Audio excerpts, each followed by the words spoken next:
Value zone hyper mart Nandamuri Balakrishna గారిచే November 28న నాచారంలో గొప్ప ప్రారంభం.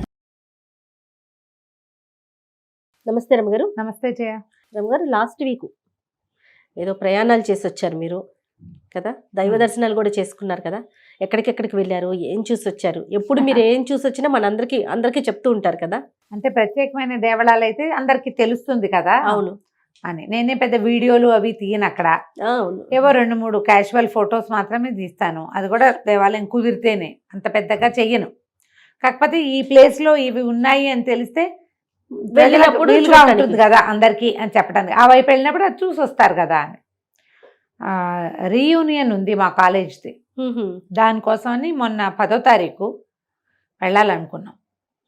అయితే మా అక్కయ్య వెళ్తూ మేము ముగ్గురం కలిసి వెళ్ళాం. ఇదివరకు ఒకసారి ఏదో మాట మీద మా అమ్మగారి పుట్టిల్లు ముత్తుపల్లి, నేను చెప్పే కదా ముత్తుపల్లి అని. కానీ నేను ఎప్పుడు చూడలే. నా చిన్నప్పుడు నన్ను తీసుకెళ్ళామంటారు వీళ్ళు. నాకు ఊహొచ్చాక నేను ఆ ఊరు పేరు వింటమే తప్పిస్తే అమ్మమ్మ గారింటికి ఎప్పుడు వెళ్ళలేదా రమగారు? మా అమ్మమ్మ ఏమో మా అమ్మ పుట్టగానే పోయారు, తాతేమో మా విద్యకై పుట్టాక పోయారు. అక్కడ ఇంకా మా కజిన్స్ ఉన్నారు. మా అమ్మ కజిన్స్ అందరూ ఎవరిదాని వాళ్ళు బయటకు వచ్చేసారు. మా పిన్నులు ఎక్కువ, మామయ్యలు కూడా బయటకు వచ్చేసారు. పెద్దగా వెళ్ళాల్సిన అవసరం నా దగ్గరకు వచ్చేసరికి ఎప్పుడు చేయ 8 ఏళ్ళు, అదేలేండి, చాలా పెద్దగా అయ్యేది కదా. దాంతో వెళ్ళాల. మా వాళ్ళంతా వెళ్ళారు. అన్నయ్య వాళ్ళు కూడా అప్పుడప్పుడు వెళ్ళొస్తున్నారు ఏమో మరి. వెళ్ళారు. తర్వాత ఏదో దేవాలయంలో ఇవి చేశారు, మన పునరుద్ధరణ చేశారని వెళ్ళాలనుకున్నారు. నేను ఎప్పుడో అంటా అవి వెళ్ళరా వాళ్ళే ఒకసారి ఊరికే 4 వీధులు అమ్మ చిన్నప్పుడు తిరిగిన వీధులు చూడాలని అని. అంటే సడన్గా మా అక్కయ్య ప్రపోజ్ చేసింది, నువ్వు మాతో పాటు వచ్చి మేము పెద్దవరం వెళ్దాం అనుకుంటాం. పెద్దారం ఈ ఊరి పేరు, పెద్దవరం. అక్కడి నుంచి ముత్తుపల్లి పక్కనే, ముత్తుపల్లి వెళ్దాం మనము, కారులో వెళ్ళొచ్చేస్తే సరిపోతుందంటే సరే. ఈ రెండింటిని కలుపుకుని, నిజాన్ని నేను ఇక్కడ నాకు టఫ్ టైం, కార్తీక పురాణం హడావిడులు ఉన్నాయి. అయినా సరే అని ఒక 3 రోజులు కార్తీక మాసము ఇలా రంగనాథ స్వామిని చూసే అవకాశం, అది మీకు అదొక పాయింట్. రెండోది ముత్తుపల్లి చూడాలని రెండో పాయింట్. ఈ రెండింటిని కలుపుకున్నాం. మామూలుగా కార్తీక పురాణంలో కావేరీ స్నానము అన్న మాట ఓ 30 సార్లు వస్తుంది. అవును, ఏటా అనుకుంటాను నేను. ఈ సంవత్సరమైనా వెళ్ళి కావేరీ స్నానం చేయాలని భగవంతుడు అనుగ్రహించట్లా. ఈసారి రంగనాథ దర్శనంతో సగం అనుగ్రహం కలిగిందని నమ్మానమాట. రీయూనియన్ ప్రోగ్రామ్ అయిపోయింది. మా పాత స్నేహితులందరూ వచ్చారు, కాలేజీలో పాత వాళ్ళు. అయితే ఈసారి కాలేజీ రీయూనియన్ మేమే కాకుండా మాకు 2 ప్రఖ్యాత వ్యక్తులతోటి డైరెక్ట్గా మాట్లాడే అవకాశం లభించింది. బేతవోలు రామబ్రహ్మ గారు, ఆయన అనువదించిన దేవి భాగవతాన్ని నేను ఎప్పుడు ఫాలో అవుతూనే ఉన్నా. నేను చెప్పిన దేవి భాగవత గాథలన్నీ బేతవోలు రామబ్రహ్మ గారు సంస్కృతం నుంచి తెలుగు చేసినవే ఒకటి. తర్వాత మండలి బుద్ధప్రసాద్ గారిని కలిసాం. మా ప్రోగ్రామ్ మమ్మల్ని కలవడానికే వచ్చారు వీరిద్దరు. వాళ్ళిద్దరు మాట్లాడుతుంటే నేను అనుకున్న, జయ నాకు ఇట్లా నిదానంగా మాట్లాడడం రావట్లేదు, చక్కగా తెరిపిగా సావకాశంగా ఒక్క అక్షరం అటు ఇటు పోకుండా, సబ్జెక్ట్లోంచి అటు ఇటు డివియేట్ అయిపోకుండా చిన్న మృదువైన పదాలతోటి నేను నేర్చుకోవాలని భావించా జయ. ఆ రోజు నేను స్పీడ్గా మాట్లాడతానని నా నమ్మకం. గబగబా మాట్లాడతా, నిదానంగా మాట్లాడడం, తాపీగా మాట్లాడడం రాదు. నిజంగా నేను ఆ రోజున అనిపించింది వీరిద్దరి దగ్గర ఇది నేర్చుకోవాలి. ఇలాంటి వాళ్ళని అప్పుడప్పుడు వింటూ ఉంటే అప్పుడు మనకి ఏదైనా కొంచెం బాగా మాట్లాడడం వస్తుందేమో అనిపించింది. బాగుంది. అక్కడి నుంచి ప్రోగ్రామ్ అయిపోయింది. అందరినీ స్నేహితుల్ని కలుసుకున్నాం. మా గురువుగారు ఒక ఆయన జిఎస్ గారు వారు ఉన్నారు. వారు లాస్ట్ ప్రిన్సిపల్ కాదు కానీ ప్రిన్సిపల్ గారు రిటైర్ అయ్యారు. మా కజిన్ బ్రదరే. మిగిలిన వాళ్ళు ఇంకా మాకు టీచ్ చేసిన పెద్దవాళ్ళు ఎవరు లేరు. మొత్తాన్ని గ్రూపు కలిసాం. ఇక్కడి నుంచి ఏం చేసామంటే ఆ రోజు సాయంకాలమే దుర్గగుడిలో దర్శనం చేసుకున్నాం. ఈసారి విశేషం ఏంటంటే ఇప్పటికి 2-3 ఏళ్ళుగా దుర్గమ్మ అమ్మవారిని చూసినప్పుడు మల్లేశ్వర స్వామిని చూడడానికి అవకాశం లభించట్లా. ఎందుకంటే అక్కడ ఏదో రెనోవేషన్ జరుగుతోంది, ఆ పక్కకి వెళ్ళడం కుదరక శివ దర్శనం కాకుండానే తిరిగి వస్తున్నాము. ఈసారి అద్భుతమైన దర్శనం మాత్రం అయింది. కార్తీకంలో అదొక కడుపు నిండిపోయే సంఘటన అనమాట. పైకి వెళ్తే అక్కడ ఉన్న అర్చకులు ఎవరో నన్ను గుర్తుపట్టారు. చక్కగా అంతరాలయంలో స్వామివారు ఎదురుకుండా నిలబడి చాలా కాలం తర్వాత 6-7 సార్లు వెళ్ళే కదా ఈ మధ్య. ఒకసారి కూడా అవలా దర్శనం. చక్కగా దర్శనమైంది, వచ్చేసాం. మర్నాడు మా పెద్దక్కయ్య గారింటికి వెళ్ళిపోయి ఆ రోజు మర్నాడు పొద్దున్న మోపిదేవి వెళ్ళాం. మోపిదేవి ఏటా వెళ్ళేదే. ఒకసారి మోపదేవుల దర్శనం చేసుకుని దాని మీద నుంచి అటు నుంచి బయలుదేరి ఈ పెద్దవరం గ్రామం మా ఐదో బావు గారి సొంత ఊరు. ఈ ఊర్లో ఒక పురాతన రంగనాథ స్వామి దేవాలయం ఉంది. దాదాపుగా 250 సంవత్సరాల కంటే ముందు కట్టింది. ఒక 5 తరాల క్రితం కట్టింది. ఒక 300 పైమాటే అనుకో, 250 అని రాశారు అక్కడ. 300 పైమాటే అయి ఉండొచ్చు. పురాతనమైన దేవాలయం. రంగనాథ స్వామి ఎంత ముచ్చటగా ఉన్నారో, బాగా అంత పెద్ద విగ్రహం ఇట్లా అలా కనపడ్డారు. చక్కగా ఉన్నారు. మరి పెద్ద దేవాలయం అని నేను చెప్పను, చిన్న దేవాలయమే కానీ దివ్యస్థలంగా తెలుస్తుంది. అక్కడ లోపలికి వెళ్తే ఒక పాజిటివ్ వారా ఉంది, కూల్నెస్. అక్కడ ఒక పేరు ఉందట దేవాలయానికి. చుట్టుపక్కల ఆ ప్రాంతంలో రాజకీయ పార్టీలు ఏ పార్టీ అయినా సరే మొదట వచ్చి దర్శనం చేసుకున్న వాడే గెలుస్తారట. స్వామివారిని ఎవరు ఫస్ట్ దర్శించుకుంటే నామినేషన్ వేశాక ఎవరు మొదట వస్తే 1 మినిట్ ముందు వచ్చిన వాళ్ళు గెలిచిన దాఖలాలు కూడా ఉన్నాయి. అబ్బా బాగుంది. అది ఇప్పుడు 200-300 ఏళ్ళు నాటిది కదా. మరి దాదాపుగా 70 సంవత్సరాల నుంచి మనకు పోటీలు జరుగుతూనే ఉన్నాయిగా. మన స్వతంత్రం వచ్చాక ఇవే కదా రాజకీయ పార్టీలు. ప్రతి 5 ఏళ్లకి నామినేషన్లు హడావిడి నడుస్తుంది కదా. ప్రతిసారి మొదట వచ్చిన వారే గెలిచారు. దివ్యస్థలం. ఎండోమెంట్స్లోకి వెళ్ళినట్టు లేదు, లేదా వెళ్ళిందో కాస్త అటు ఇటుగా ఏదో జరుగుతోంది కానీ అంత బాగా అర్థం కాలేదు నాకు. ఒక పురాతనమైన కట్టడము. మనకి ఇప్పుడు సీతారాం బాగు అవి ఇక్కడ హైదరాబాద్లో చూస్తాం చూడు, ఒక పెద్ద ముందు భాగము ఒక పెద్ద కట్టడం లాగా కనపడుతుంది. ఈ దేవాలయాన్ని కూడా అలాగే కనపడుతుంది. లోపలికి వెళ్తే పక్కన కుడి చేతి వైపు రాముల వారి దర్శనం కూడా అవుతుంది. ఎంత బాగున్నారు. పూర్వం అట ఈ ప్రాంతంలో ఉన్న జమీందారుల కుటుంబాల్లో ఒకరికి భూతప్రేత పిశాచాలేవో ఆవహించినాయి. ఈ ప్రాంతంలో ఉన్న వేదాల వారి కుటుంబాల్లో వైష్ణవ కుటుంబాల వారు వెళ్ళి వాళ్ళకి ట్రీట్ చేశారు. అయితే ఆయన సంతోషించి 5 గ్రామాలని వీళ్ళకి ఇచ్చారట. ఇస్తే ఈ 5 గ్రామాలు 5 కుటుంబాలు అయినట్టున్నాయి. కొంచెం ఆస్తులు ఏముంది కూర్చుని తింటుంటే. అయితే అప్పుడు వీళ్ళు ఏమనుకున్నారట, ఏదైనా భగవత్ సేవ చేసుకుందాము, మనకి అయాచితంగా వచ్చిన సంపదనని శ్రీరంగం వెళ్ళి అక్కడి నుంచి ఒక ఇంత ప్రతిమని తీసుకొచ్చుకున్నారు. ఏమంటారు దాన్ని, మనం ఇత్తడిది లాగానే అనిపించింది నాకు. లోహ ప్రతిమ అందున్నారు రంగనాథ స్వామి. శ్రీరంగంలో సేవించుకుని స్వామిని అక్కడి నుంచి దేవాలయంలో సేనింపజేసి లోపల అక్కడి నుంచి తెచ్చుకుని వచ్చేటప్పుడు కూడా 40 రోజుల పాటు ప్రయాణం చేసి ప్రతి చోట స్వామివారికి తీసుకొస్తున్న ప్రతిమా స్వరూపానికి సేవాకాలాలు జరిపించి సేవ మాన్ల తొలి రోజు నుంచి మధ్య మధ్యలో ఎక్కడెక్కడ శ్రీ వైష్ణవ కుటుంబాలు ఉన్నాయో ఆయా ప్రాంతాల్లో విడిది చేయటము, అక్కడ స్వామివారికి సేవాకాలం జరిపించుకుని ఆ స్వరూపాన్ని తీసుకొచ్చి ఇక్కడ ప్రతిష్ఠ చేసుకున్నారు. వెనకాల ఒక రాతి ప్రతిమ. చక్కగా ఉన్నారు. శ్రీదేవి భూదేవి పాదాల దగ్గర కూర్చుని నిద్రాముద్రాభిరాముడుగా ఉన్నటువంటి స్వామివారిని ప్రతిష్ఠ చేశారు. అప్పటి నుంచి కూడా ఒక కుటుంబాన్ని పెట్టుకున్నారు. దిట్టకవి వారి కుటుంబాన్ని పెట్టుకున్నారు. వాళ్ళే ఈ సేవాకాలం జరుపుతున్నారు. ఆనువంశిక అర్చకులు ఉన్నారు, ఆనువంశిక ధర్మకర్తలు ఉన్నారు. ఏదైనా చూసినప్పుడు మనకి ఒక్కొక్క భావం కలుగుతుంది. ఏదైనా దేవాలయానికి వెళ్తే ఒక్కో చోట దుఃఖం వస్తుంది, సంతోషం కలుగుతుంది, అబ్బో ఎంత బాగుంది అనిపిస్తుంది. ఇది ఎప్పుడు జరుగుతుంది? మనం అదే పని మీద వెళ్తే, ఏదో దండమేటం వెళ్ళిపోయాం కాకుండా కళ్ళు ఆ ప్రతిమ ఆ దేవస్థానం లోపల పెడితే ఫీల్ కలుగుతుంది. ప్రతి వాళ్ళు మాకు కలగలేదు అని చెప్పకండి, ప్రయత్నం చేసి చూడండి ఏం ఫీల్ వస్తుంది ఇది చూస్తే మనకని. నాకు ఒక పొట్టలో చల్లటి భావన కలిగింది. ఎంత సంతోషంగా అనిపించిందో. పైగా చెప్పాక కార్తీక మాసం రంగనాథుడిని చూసే అవకాశం లభించడమే చాలా సంతోషంగా అనిపించింది. ఆ పూట అక్కడే ఉన్నాం, అక్కయ్య వాళ్ళు అక్కడే ఉన్నారు, మేము పక్కనే ఉన్నాం. అద్దెంకివారిపాలెంలో మా ఫ్రెండ్ పావని ఉన్నారు. మనకి కామెంట్స్లో విచారపు పావని అని పేరు కనపడుతుంది ఇప్పుడు కదా. వాళ్ళ ఇంట్లో ఉన్నాం మేము. వాళ్ళ ఇంట్లో ఆగాము. అయితే మర్నాడు పొద్దున ఈ ముందు రోజు సాయంకాలం ఈ స్వామివారిని చూసేసి మర్నాడు పొద్దున మా అమ్మగారి పుట్టిలేని ముత్తుపల్లి గ్రామానికి వెళ్ళాం. తొలికాలంలో ముక్తిపల్లి అట, అది ఇప్పుడు ముత్తుపల్లి అంటారు. ముక్తిపురిని ముత్తుపల్లి అని చేశారు. ఈ దేవాలయం కూడా 300 సంవత్సరాల క్రితమట. ఆహా, ఇక్కడ ఏం స్వామి అండి? ఇక్కడ సీతారామచంద్ర స్వామి, ఓహో, సీతారాముడు లక్ష్మణుడు. అయితే ఇదొకట ఒక వైష్ణవ కుటుంబాలు ఉన్నాయి, అది వైష్ణవ అగ్రహారం. వారికి కొంతమందికి కళలో స్వామివారికి కనిపించారట. ఈ ముక్తిపురికి చుట్టుపక్కల ఉన్న గ్రామాల్లో మీసాలవారిపాలెం దాని పేరు. ఆ పాలెంలో ముత్తయ్య అనేటువంటి ఒక మాదిగ కులానికి చెందిన రైతు ఒక ఆయన పొలం దున్నుతుంటే ఆయనకు ఒక పెట్టె దొరికింది, పెద్ద పెట్టె. ఆ పెట్టెలో విగ్రహాలు ఏవో ఉన్నాయి. ఆయన పెట్టె తెచ్చి యువతల పెట్టుకున్నాడు. ఏం చేయాలో అతనికి తెలియదు.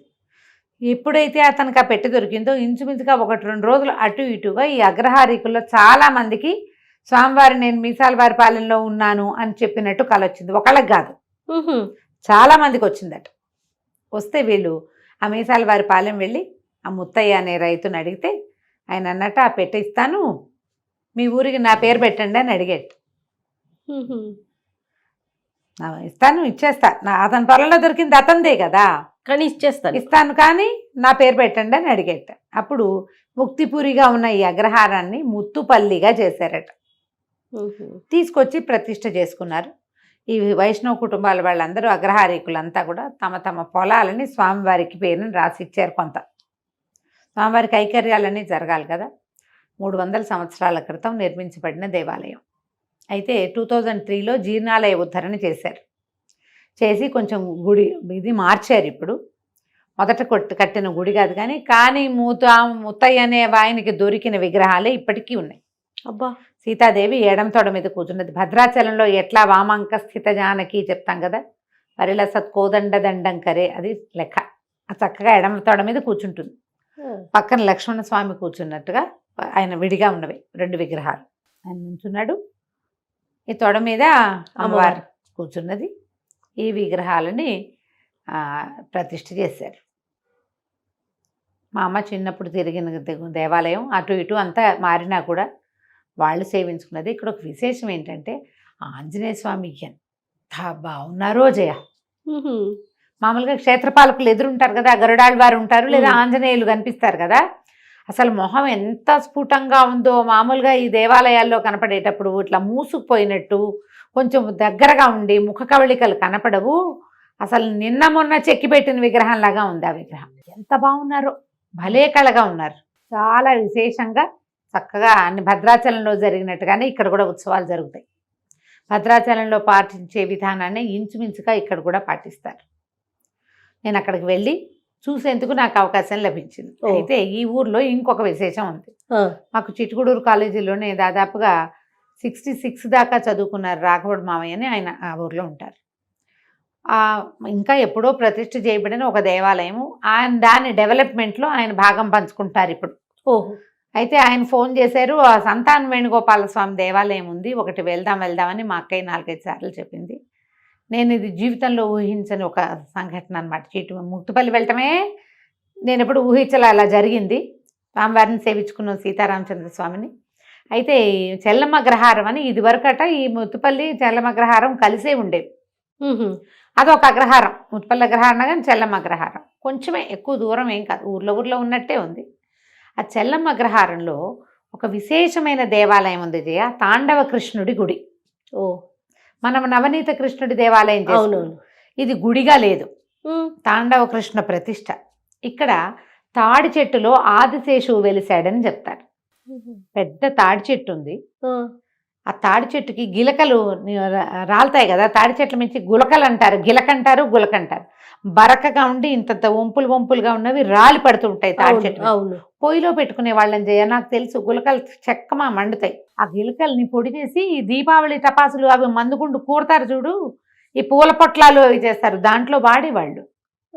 అయితే ఇక్కడ 5 పడగల నాగేంద్రుడు లాగా గిలకలు వస్తాయి ఈ తాడి చెట్టుకి. నేను కంటితో చూసొచ్చాను జయ, నేను ఇలా పరిచినట్టు ఒకటే కొమ్మ ఇట్లా ఉండి 5 తల్లు, ఇట్లా 5 వేళ్ళు ఉన్నాయా, ఇలాగా మధ్యలో అది పెద్దదుండి 2 పక్కల కరెక్ట్ గా సర్పం లాగానే ఉంది జయ. సర్పమే ఇప్పటి వరకు అలానే పడుతుంది, అలాగే ఉంది ఆ ఒక్క చెట్టే. 80 సంవత్సరాలకి ముందు కథ ఇది. 80 ఏళ్ల ముందు ఈ తాడి చెట్టులో ఆదిశేషువు వెలిసి ఉన్నాడని ఆ చెట్టుని సేవించేవాళ్ళు ఆ గ్రామం వాళ్ళు. ఆ గ్రామానికి చెందిన వాళ్ళే, మాకు దూరపు బంధువులు. ఆయన స్వామివారికి దండం పెట్టుకున్నారు. ఆయనకు సంతానం లేదు. ఉహు. నాకు ఎవరైనా పిల్లవాడిని దత్తు ఇచ్చినా సంతానం కలిగినా నీకు తాండవ కృష్ణుడిని ఇక్కడ ప్రతిష్ఠ చేస్తాను. సర్పం తల మీదే కదా కృష్ణుడు నాట్యం అంతేగా. చేశాడు. కాళీయమర్దన కృష్ణుడు ఉన్నాడు ఇక్కడ. అయితే ఆయన మొక్కుకుంటే వాళ్ళ బంధువుల్లో ఒక పిల్లవాడిని వెంటనే ఆయనకి దత్తుకి కుదిరారు. ఎవరైతే దత్తు తీసుకున్నారో ఆయన కొడుకుల్లో ఒక ఆయన మా చిట్టుగూడూరు కాలేజీలోనే చదువుకున్నారు. వాళ్ళ మనవరాలే ఇప్పుడు మా అన్నయ్య కోడలు కూడా. ఆహా. తెలీదు మాకు. చూడండి. ఆయన ఎవరైతే ఈ దేవాలయాన్ని ముందు ప్రతిష్ఠ చేశారో ఆయన మునిమనవరాలు ఇప్పుడు మా ఇంట్లో ఉంది. ఓ, మాకు తెలీదు. అక్కడికి వెళ్ళాక నిన్ననే నేను తెలుసుకున్నాను. మాకు తెలుసు అన్నాడు మావాడు, నాకు తెలీదు అసలు ఇక్కడ ఈ కృష్ణుడి దేవాలయం మేము ఇంత ఎక్సైట్మెంట్కి గురైనట్టు వాళ్ళకి తెలియలేదు అసలు. ఆహా. అయితే ఎప్పుడైతే మొక్కుకున్నారో ఆయన తాడి చెట్టు దగ్గరే ఈ తాండవ కృష్ణుడి ప్రతిష్ఠ చేశారు. ఒక రాతి శిల్పం. చక్కగా ఉన్నాడు కృష్ణుడికి. ఇంతే కృష్ణుడు కనిపిస్తాడు. పైన పడగ, అదే పడగ మీద నుంచున్నట్టు పైన ఇట్లా చిన్నగా కవర్ చేస్తున్నట్టు కనపడుతుంది అనమాట. ఓకే. పడగ మీద నిలబడినటువంటి కృష్ణుడు, తాండవ కృష్ణుడు ఎట్లా ఉంటాడు?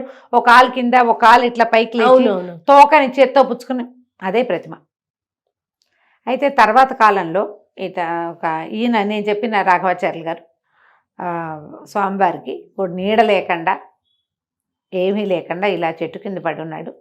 ఈయనకి చక్కగా ఏర్పాటు చేస్తానని దండం పెట్టుకుని ఆయన పక్కనున్న స్థలం, వీళ్ళే ఆన్వంశిక ధర్మకర్తలు ఇచ్చిందే అయి ఉంటుంది బహుశా. పక్కన ఒక స్థలంలో పక్కనే తాడి చెట్టు ఇటు ఉంది, లెఫ్ట్లో ఉంది, రైట్ సైడ్కేమో ఒక షెడ్ లాగా చక్కగా నిర్మించారు. స్వామివారికి చుట్టూతా ఏదో చిన్న గ్రిల్స్ లాగా కవర్ చేసి పెట్టారు. 80 ఏళ్ల నాడు ప్రతిష్ఠ చేయబడిన స్వామి. ఇది కనపడే వాళ్ళకి అర్థమయ్యే చేశారు. ఆ తాడి చెట్టు ఇప్పటికీ ఉంది. తాడి చెట్టుకి ఏం చేశారంటే ఒక 4 మెట్లు పెట్టి ఒక గట్టులాగా కట్టి చుట్టూతా ప్రదక్షిణకి వీలుగా చేశారు. ఈయన ఉన్నాడు, నేను కూడా ఉండాలని వెలిసినట్టు ఒక వేప చెట్టు కూడా ఉంది అక్కడ. మొదల్లో ఈ గిలకలు ఉన్నాయి, రాలినవి అక్కడ చేర్చి ఉంచుతారట. ఆకులు రాలినా ఆ ఆకుల్ని ఎవరు వినియోగించరు ఆ చెట్టువి. ఆ ఎవరు ఇంటికి తీసుకెళ్లేది లేదు. ఒకడెవరోట ఈ ప్రాంతానికి చెందినవాడు ఒక గిలకి ఇంటికి తీసుకెళ్ళి రాత్రి పిచ్చి పిచ్చి కేకలు పెడుతూ పరిగెత్తుకొచ్చాట. నేను చలమగ్రహారం వెళ్ళాలి, సాత్శేషుడిని తీసుకొచ్చాను అని చెప్పి అది మళ్ళీ తెచ్చి ఇక్కడ పెట్టేదాకా అతను ఇది కాలేదుట. భక్తితో శ్రద్ధతో తీసుకెళ్లే వాళ్ళు పర్వాలేదు, వాళ్ళకేం కాదు. కానీ చాలా తక్కువ, ఎవరికి ఇవ్వరు. ఈ స్వామివారు ఉంటే 2 పక్కల 2 పడగలు పెట్టి ఉన్నాయి. ఇది ప్రత్యేకంగా నేను చూసి వచ్చిన దేవాలయం.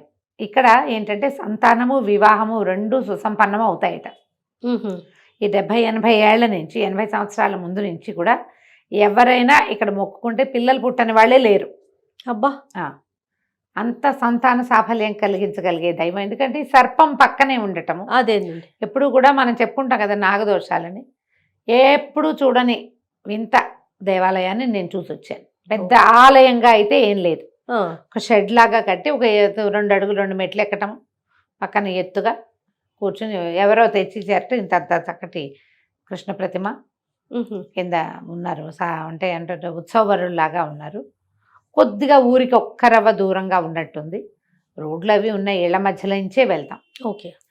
మనం ఒకవేళ రేపల్లె నగరం ఆ ప్రాంతాలకు వెళ్తే ఈ చెల్లమగ్రహారం సింపుల్గానే వెళ్ళిపోవచ్చు. మేమేమో పెద్దవారం నుంచి వెళ్ళాము. ఎవరు ఎక్కడి నుంచి కుదిరితే అక్కడ చూడండి. చాలా చోట్లకి వెతుక్కుంటూ వెళ్తాం మనం, సాధ్యమైనవి. ఇది కూడా ప్రయత్నం చేయొచ్చు తప్పకుండా. 1 గంట 2 గంటల్లో చూసి వచ్చేసేయచ్చు కూడా. అంతే కదా. ఏదైనా మనకి వివాహం అవటం లేదు, లేదా ప్రధానమైంది సంతానం అని నేను నమ్ముతున్నా. సంతాన సమస్యలు ఉన్న వాళ్ళు నవనీత కృష్ణుడి దగ్గర కూడా వెళ్ళారు మన వీడియో చూసి కొంతమంది. అవునండి. అలాగే ఈ తాండవ కృష్ణుడిని తప్పకుండా చూడండి. చాలా విశేషమైన దేవస్థానంగా కనపడుతుంది. ఈ నాగోడు గారు ఆయన ఒక స్కూల్లో పనిచేస్తున్నప్పుడు స్కూల్ పిల్లలు 1,00,000 రూపాయలు విరాళాలు సేకరించి ఇచ్చారట ఇది కట్టడానికి. ఆ మాట పదే పదే చెప్పారు. ఏమైనా విరాళాలు ఇస్తే అక్కడ మన దాతలోని రాసి వేస్తున్నారు. కానీ ప్రధానమైంది ఆ తాడి చెట్టుకి ప్రదక్షిణ, తర్వాత ఈ తాండవ కృష్ణ స్వామిని దర్శనం చేసుకోవటం. ఎవరికి అవకాశం ఉంటే వాళ్ళు చేస్తారు. అందుకని ఇది నేను చెప్పదలుచుకున్నాను. ఏదో చాలా పెద్ద పెద్ద దేవాలయాలకి వెళ్ళాలి, పురాతన ఆలయాలే నేను వెళ్ళినవి 200-300 ఏళ్ళ వయసు ఉంది. ఇది 80-90 సంవత్సరాలే ఉంది. 80+ స్వామి ప్రతిష్ఠ చేయబడి 80 ఏళ్ళు పైన అయింది. ఆ తాడి చెట్టుకి ఒక 100 సంవత్సరాల వయసు ఉంటుంది. నమస్తే జయ.